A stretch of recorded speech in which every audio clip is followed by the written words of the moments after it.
Hello, everyone. It is I, Gary Ryan, here with you with Fed League Flash. The beauty of pre recording. And I realize that my positioning is way off. So there we go. That's better. All right. Pre recording this Thursday night. I'm going to post this on Friday. And this is our Friday night previews. Okay. Not as crazy of a schedule this weekend as there was last. Last weekend was quite full. But we got four games on Friday and three on Saturday. So we're going to break this down. Okay, first we have the Motor City Rockers traveling to Elmira, New York to take on the Elmira River Sharks. That's a 7:05 start time on Friday. And we have Motor City. They are 3-0-1, 9 points, which is second in the Continental. They're on a one-game winning streak. Elmira 2-1, 5 points, third in the Empire currently, and they have a two-game winning streak. Of course, it's very, very early at this point. Anyway, goalies going to be playing a big part in these contests. Get Trevor Babin, who gets most of the starts for Motor City. He is 3-1, a 268 goals against, an 897 save percentage. And you have the Wizard of Kaz, Spencer Kozlowski for Elmira. He is 2-1, a 331 goals against, and a 919 save percentage. I have a feeling that Danik Rodriguez is going to play in one of the two games for Elmira. But then again, we'll see. We'll see how things go. The power play for Motor City running at 25%, while their penalty kill is 786. The Elmira Mammoth. Oh my goodness, no, they're not the Mammoth. Elmira River Sharks haven't found their power play yet, but they will. Currently 7.7%. And good penalty kill rate, though, 86.7%. Both of these teams averaging right around 3.5 goals per game scored. So I think this is going to be a pretty good matchup for both teams. Quite honestly, I see the teams splitting this weekend. I give the edge to Motor City for tonight, excuse me. But I think Elmira is going to find a way of coming back on Saturday. They're one of two teams that are playing two games. Now, both of these games are in Elmira. In the case of Carolina versus the Blue Ridge Bobcats, this is a home and home. This is brand new rivalry. We've been waiting for this. The teams are only 91 miles apart, so it's going to be a pretty tightly contested game, I do believe. 7:30 is the start time for Friday night in the Apex Center in Wytheville, Virginia. Carolina comes in with a record of 1-1 after splitting with Danbury last week. Currently sitting in fifth in the Continental. One game losing streak. Baton Rouge, also one game losing streak. They are currently fourth in the Empire with 3 points, a record of 1-2-1. All right, the goaltenders here, Mario Cavalier. He's going to be getting most of the starts, if not all, until Boris Babic can make it in. He is 1-1, an even 2 goals against, and a save percentage of 902. For the Bobcats, Christian Pavlas is going to, I would imagine, get one start. Probably Connor Smith will get the other. Pavlas comes in with a record of 1-1-1, a 383 goals against, and an 894 save percentage. Leading scorers, you've got Peter Panicek with the one of the Czechs for the Thunderbirds. He has 3 assists. Gus Ford has 2 goals, and then for the Bobcats, Jacob Wolf, surprisingly the top scorer on the team so far, 3 goals, 3 assists, 6 points. All right. Right now, not much to speak of with the power play for either team, but the penalty kill rates are really good.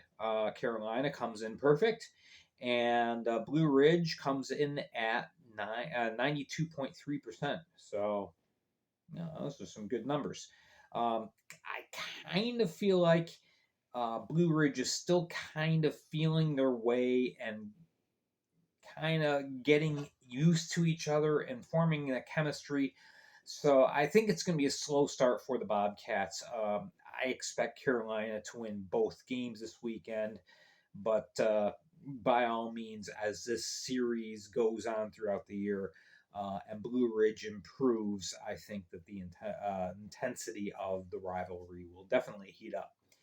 They will be playing also Saturday in Carolina at the Annex, 6:05 start time there.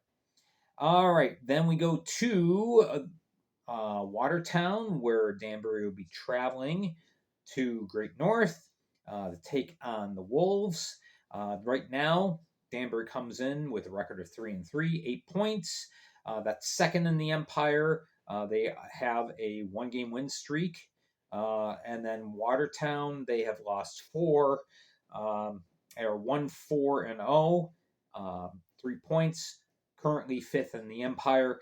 These teams did meet the first weekend and split the pair. The first game went to the Wolves in Watertown 6-5. Second game in Danbury went to the Hat Tricks 5-2.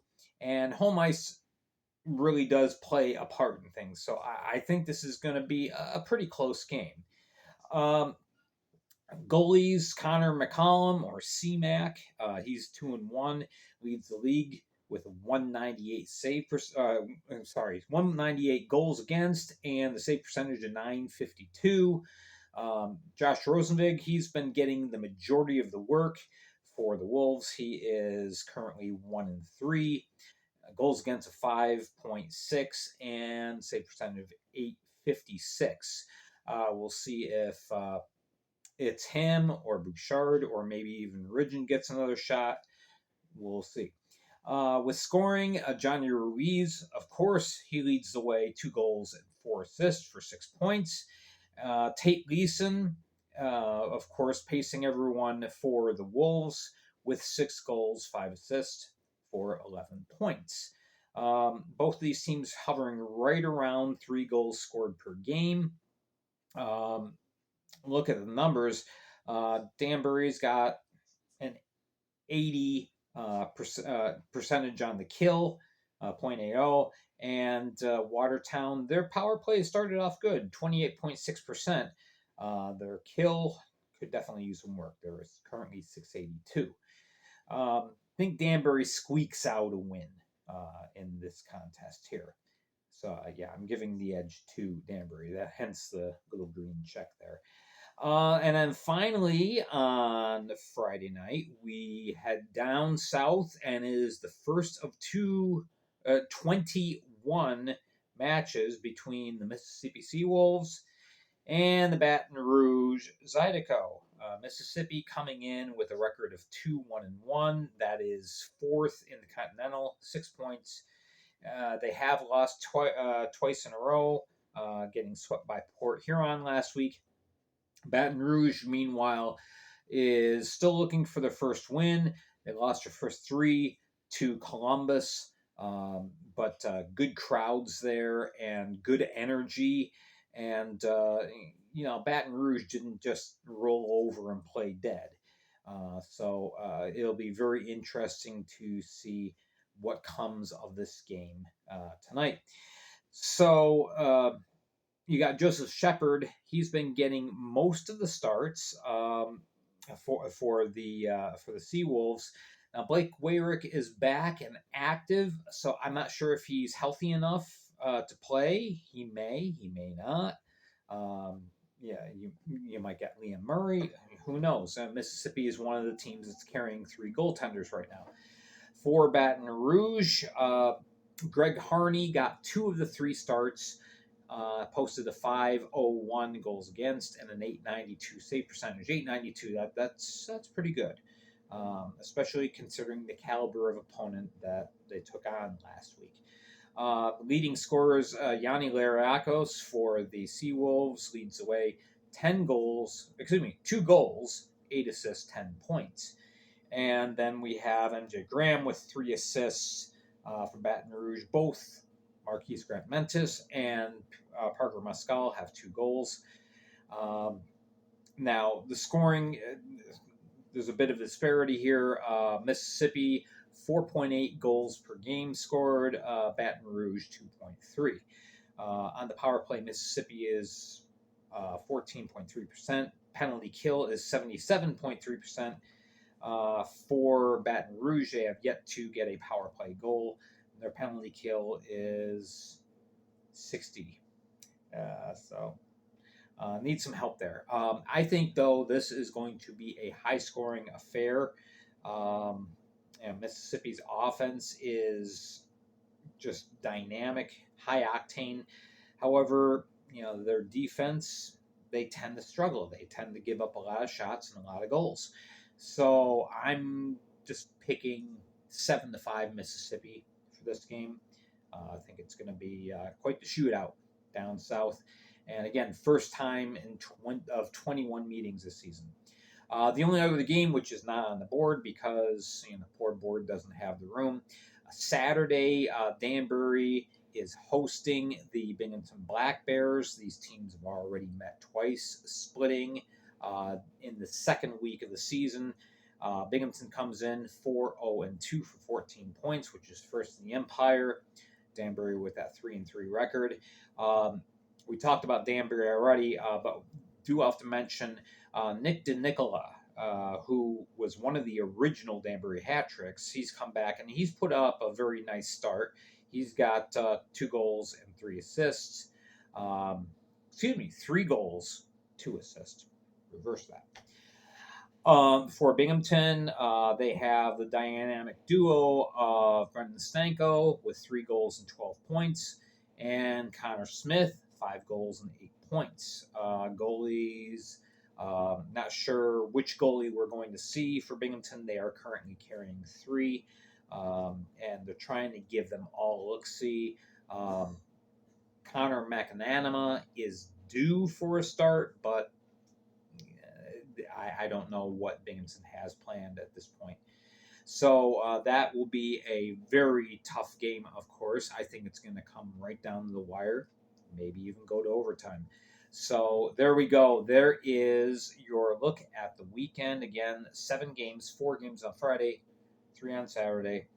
And we are going to be back tomorrow morning talking about these games that are taking place tonight. All right. Thank you so much for watching. Remember to hit like and subscribe.